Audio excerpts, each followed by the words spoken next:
Hello everyone, and welcome back to the channel. Today, we are journeying back in time, way back, to the very beginning of English literature. That's right, we're talking about the Old English or Anglo Saxon period, which spanned from around 450 to 1066. This era isn't just a dusty chapter in a history book, it's the bedrock upon which all of English literature is built. So, grab a cup of tea, get comfortable, and let's explore this fascinating and foundational time together. First things first, let's talk about the language. If you picked up a text from this period, you probably wouldn't recognize it as English at all. The language spoken and written was Old English, or Anglo-Saxon, which is a Germanic language. It sounds and looks incredibly different from the English we speak today. Think of it like this. Modern English is like a complex, layered cake, and Old English is one of the most important fundamental ingredients in the base layer. Words we still use today, like earth, water, man, and woman, have their roots in Old English. But the grammar and vocabulary were vastly different. It was a language of guttural sounds and intricate declensions, a far cry from the streamlined English we know. So, what were people writing about back then? Well, life in Anglo-Saxon England was tough.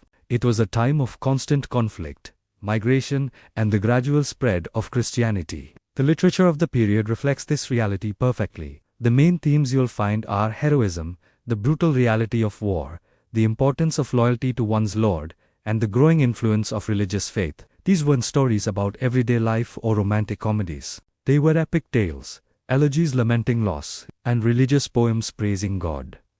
The literature was often somber, filled with a sense of fate, or word, as the Anglo-Saxons called it, an unshakable destiny that governed the lives of mortals and heroes alike. It was a literature for a warrior society, valuing courage, honor, and a grim acceptance of life's hardships. Now, you can't talk about Old English literature without mentioning the big one, the masterpiece of the era, Beowulf.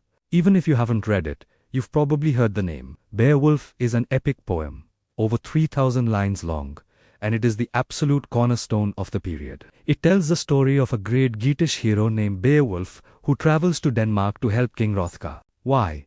Because Hrothgar's magnificent mead hall, hero, is being terrorized by a monstrous creature named Grendel. The poem is split into three main parts, each featuring a terrifying monster. First, Beowulf, embodying the ideal of the heroic warrior, confronts Grendel in a spectacular hand-to-hand battle. He rips the monster's arm off, mortally wounding him. But the trouble isn't over. Grendel's mother, a swamp hag even more fearsome than her son, comes seeking revenge. Beowulf must then descend into her murky, underwater lair to face her in a second life-or-death struggle. He eventually triumphs, but the final act of the poem takes place many years later. Beowulf is now an old king in his own land. A dragon, awakened by a thief who stole a cup from its treasure hoard, begins to ravage his kingdom. Beowulf, ever the hero, knows he must face this final threat, even if it costs him his life. The battle is legendary, and though he slays the dragon, Beowulf is mortally wounded.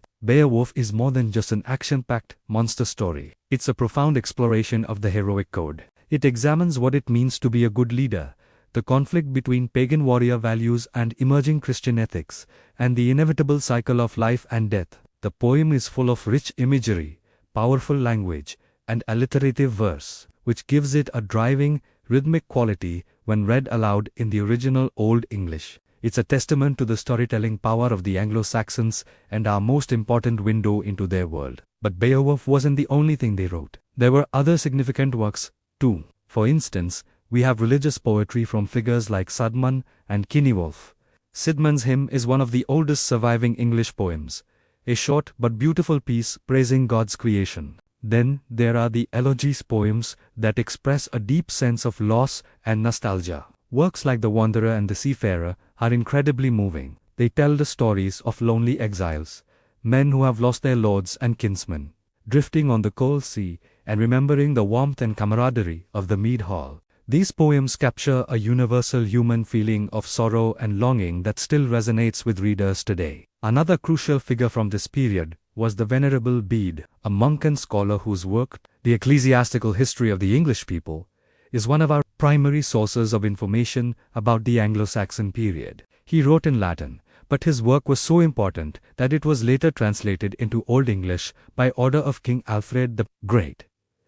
Alfred himself was a huge proponent of education and English literacy, translating many works into Old English to make them accessible to his people. So, to wrap it all up, the Old English period laid the essential groundwork for everything that came after. It gave English its Germanic roots, it established themes of heroism and fate that would echo through the centuries, and it produced a true masterpiece in Beowulf. While the language might be a barrier, the stories and emotions are timeless. This is where English literature begins, not with a whimper, but with the roar of a hero and the lament of a wanderer. It's a powerful and epic starting point for one of the world's greatest literary traditions. Thanks so much for watching and taking this trip back in time with me. If you enjoyed this video, please give it a thumbs up.